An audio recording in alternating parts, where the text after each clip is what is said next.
Bom dia, alunos! Hoje vamos iniciar um assunto muito interessante, que é a embriologia. Falaremos sobre este assunto nesta aula, que será a 9ª aula de nivelamento, e também vamos falar na próxima aula, que será a 10ª aula, né?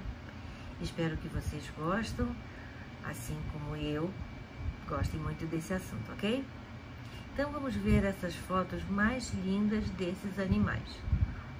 Um elefantinho, um réptil, uma oncinha, um pássaro, um golfinho, um tubarão, um bebê e um cachorrinho. Aí eu pergunto, o que esses animais têm em comum? São mamíferos, aves, répteis e até peixe, né? Que é o caso do tubarão vivíparo. Sim, porque nós temos tubarões ovíparos e tubarões ovovivíparos, né? Mas esse aqui da foto é um tubarão vivíparo. Mas voltando à pergunta, o que esses animais lindinhos têm em comum? Ao final dessas 2 aulas, vocês vão poder responder, ok? Vamos iniciar agora 2 aulas sobre embriologia. E o que vem a ser embriologia? É o estudo dessa fase de vida animal chamada de embrião. Um assunto apaixonante, vocês vão ver.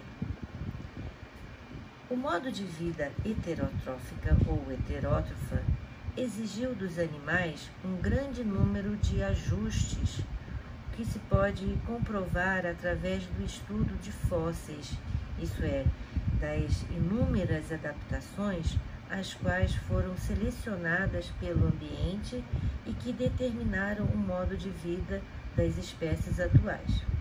Por exemplo, o modo de vida heterótrofa ou heterotrófica, como você quiser dizer, levou à seleção de indivíduos capazes de se locomoverem, dotados de órgãos sensoriais que permitiram a busca e a localização do alimento, e também meios de adquirir esse alimento. Outro exemplo são as modificações, as variações nas formas reprodutoras e, por último, um exemplo de adaptação muito importante foi a conquista do ambiente terrestre. Vocês sabem que a vida surgiu na água, e então imaginem que para viver na terra firme, o animal precisou desenvolver a capacidade de respirar o oxigênio do ar e também precisou desenvolver uma proteção para os seus filhotes, que, como nós vamos ver a seguir, foi o ovo com casca. Essa casca impede que ocorra a dessecação do embrião e também o protege, mesmo que não totalmente, mas o protege contra ataque de inimigos. Hoje, quando estudamos e comparamos grupos de animais em termos de número de espécies, é possível perceber que certos padrões de organização constituem um acúmulo de respostas bem-sucedidas à questão da sobrevivência, não é? Os animais são organismos pluricelulares, isso é, formados por inúmeras células. São eucarióticos, formados por tecidos bastante diferenciados e órgãos com funções específicas.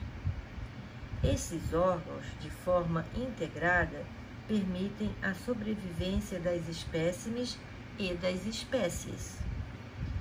Com o passar das eras, os animais desenvolveram características que lhes permitiram explorar o meio ambiente e interpretar as diversas mudanças que acontecem e, assim, terem o melhor desempenho possível para possibilitar a perpetuação da espécie. Vejamos a locomoção que surgiu no 2º grupo evolutivo, os quinidários. Antes do surgimento de uma rede bem rudimentar de células nervosas, a gente fala que os quinidários têm um tecido nervoso difuso. Então, antes de surgir essa rede bem rudimentar de células nervosas, capazes de perceber sinais do ambiente, interpretá-los e responder a estes sinais, os animais eram sésseis, isso é, fixos ao substrato, como por exemplo as esponjas. O fato de serem fixos deixa as esponjas dependentes da água que circula através do seu corpo, que vai trazer o alimento, vai trazer o oxigênio e vai levar restos não digeridos, gás carbônico e também os seus gametas. Movimentar-se pelo ambiente enquanto procura comida exigiu dos animais o desenvolvimento de órgãos sensoriais também. Todas essas inovações serão estudadas ao longo da disciplina de biologia no segundo ano do ensino médio, ok? Hoje nós vamos apenas recordar como tudo isso teve início, lá na fase embrionária, certo? A partir de estudos evolucionistas, a evolução dos animais passou a ser o filtro através do qual os cientistas começaram a olhar para a natureza, observando as semelhanças morfológicas e funcionais, até mesmo durante a vida embrionária, que se tornaram evidências valiosas no estudo das possíveis relações de parentesco entre os diferentes grupos. Quando nós estudamos os animais, vemos que algumas estratégias desenvolvidas durante as eras se mantiveram. Por quê? Porque certamente eram vantajosas e garantiram maior chance de sobrevivência e, consequentemente, um maior número de espécies passou a apresentar tais características. Se as características não fossem vantajosas, os seres que as tivessem não chegariam até a fase reprodutiva e assim essa característica não seria mantida ao longo da sobrevivência da espécie. O fato de serem pluricelulares e, com exceção dos poríferos, apresentarem um sistema nervoso sensorial, são sem dúvida alguns das mais um dos mais evidentes traços comuns entre os organismos do reino animal.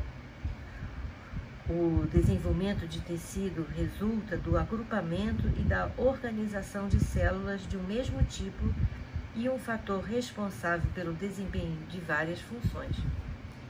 E neste aspecto, as esponjas são chamadas de parazoários, porque possuem células diferenciadas capazes de realizar diferentes funções, apesar de não se organizarem em tecidos. Os outros animais, a partir dos quinidários, são chamados eumetazoários. Parazoários vem do grupo para, que significa ao lado, e zoon, que significa animal. E eumetazoários vem do grupo eu, que significa verdadeiro, e metazoa, que significa animal.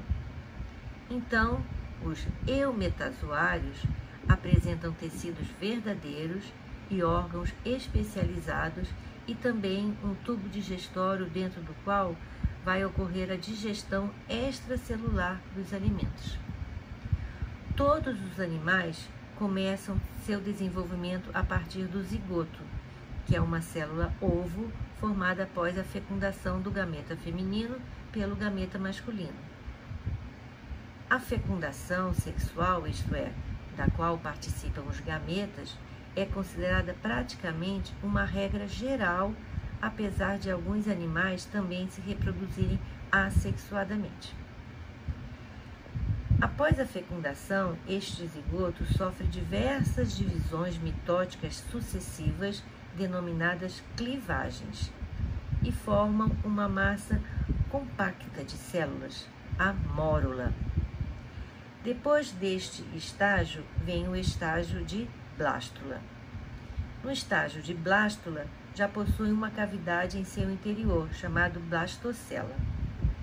À medida que a blastocela vai crescendo, ocorre uma dobra para o interior em direção à cavidade e que acaba por ocupá-la completamente.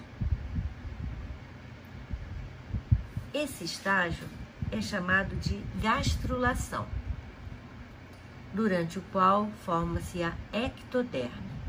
Ecto camada externa do embrião em desenvolvimento. Durante a gastrulação também vai se formar o arquêntero. O arquêntero corresponde à futura cavidade digestória do animal com uma abertura, que pode ser considerada uma boca embrionária de muitos organismos, que é o blastóporo. A partir do estágio de gástrula, o blastóporo pode ter dois destinos, dependendo da espécie do animal. Na maior parte dos filos de invertebrados, o blastóporo vai originar a boca, e por isso esses animais são chamados protostômios. Porém, os equinodermas, que são as estrelas do mar, por exemplo, e os cordados, entre eles nós, os seres humanos, o blastóporo vai originar o ânus e, posteriormente, uma nova abertura vai originar a boca. E por isso, equinodermas e cordados são chamados de deuterostômios. Proto quer dizer primitivo e deuteros, posterior. Vamos agora ver como se formam os folhetos germinativos. Com a invaginação da ectoderme, surgem o arquêntero e o blastóporo, que eu acabei de falar. E também um espaço entre as duas cavidades de células.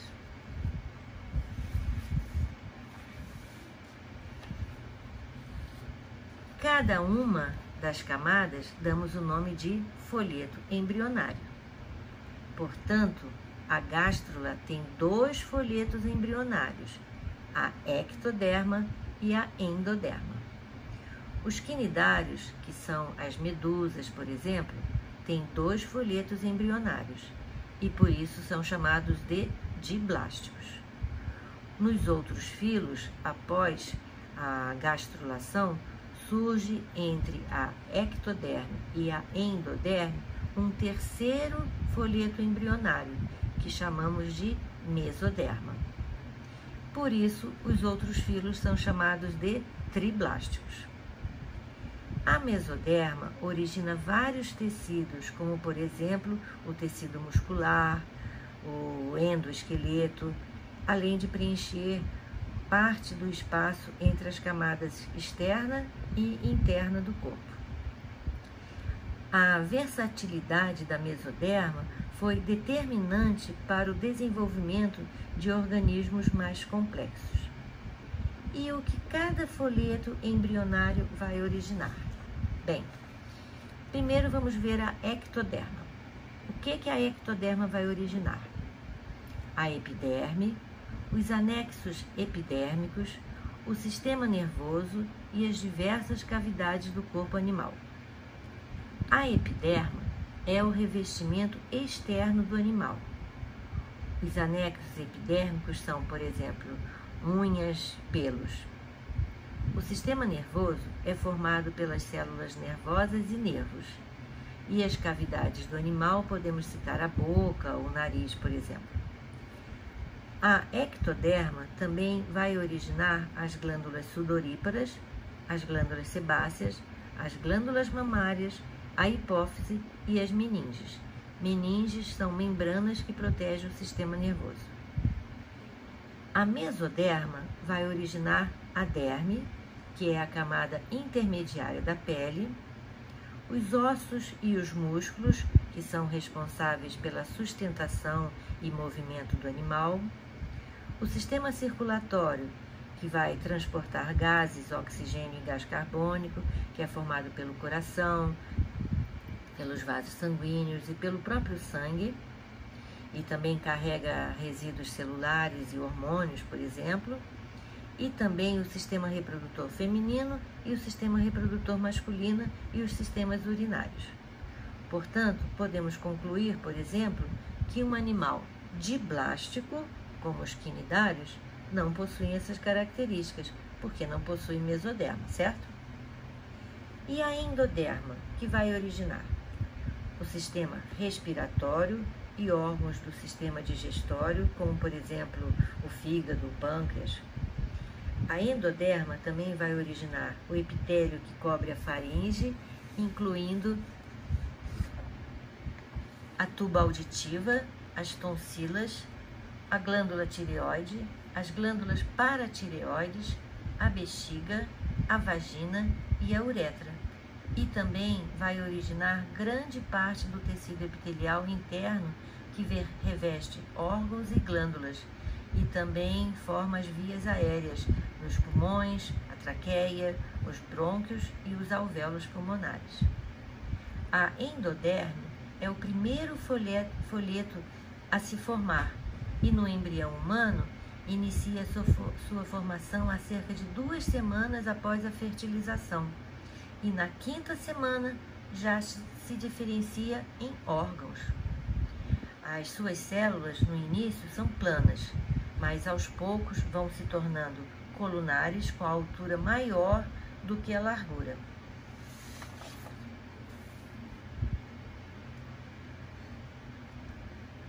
Agora vamos ver um outro item muito importante, que é o celoma.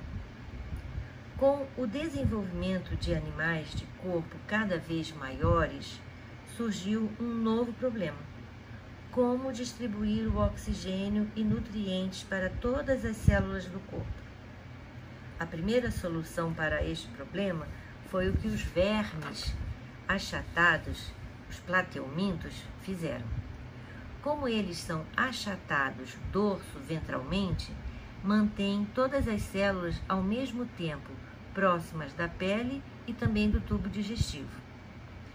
Porém, como tudo tem o lado bom e o lado ruim, isso limita o tamanho do animal, porque um corpo grande, mesmo que achatado, as células ficam ou distantes da pele ou distantes do tubo digestório. Esses vermes achatados, cuja mesoderme preenche completamente o espaço entre a ectoderme e a endoderme, são chamados de acelomados. A, que significa negação, e celoma, essa cavidade. E então, os plateumintos, os vermes achatados, têm um tamanho reduzido. Aí, ocorreu da natureza tentar resolver esse problema criando o celoma. E o que vem a ser um celoma? O celoma é uma cavidade revestida interna e externamente por mesoderme, que se forma durante o desenvolvimento embrionário e permite que os órgãos do animal sustentem-se nessa cavidade. O líquido que preenche essa cavidade, além de proteger os órgãos internos de impactos, funciona também como um esqueleto hidrostático em alguns invertebrados e também serve para a circulação de nutrientes e outras substâncias levadas a todas as células do corpo. Porém, a natureza parece que faz primeiro um esboço, E aí vê se dá certo e melhora. E por que eu estou falando isso? Porque antes de aparecer o celoma verdadeiro, apareceu o pseudoceloma. E o que vem a ser pseudoceloma, é um falso celoma, que é presente nos nemateumintos, que é o próximo filo, o filo que vem imediatamente após os plateumintos na escala evolutiva. E o que é um pseudoceloma? É quando o celoma não é inteiramente revestido por mesoderma, e sim na parte interna revestido por endoderma e na parte externa revestido por mesoderma. Um exemplo de nemateuminto é a lombriga, o Ascaris lumbricoides, o nome científico. Os demais filos do reino animal são celomados, isto é, têm esta cavidade revestida interna e externamente por mesoderma, é o chamado celoma verdadeiro. Na verdade, não há nenhum espaço vazio no animal, porque a cavidade celomática é ocupada por órgãos internos, lógico, Bem, queridos, por hoje é só. Voltaremos com este assunto na próxima aula, ok? Que será a 10ª aula de nivelamento. Até lá!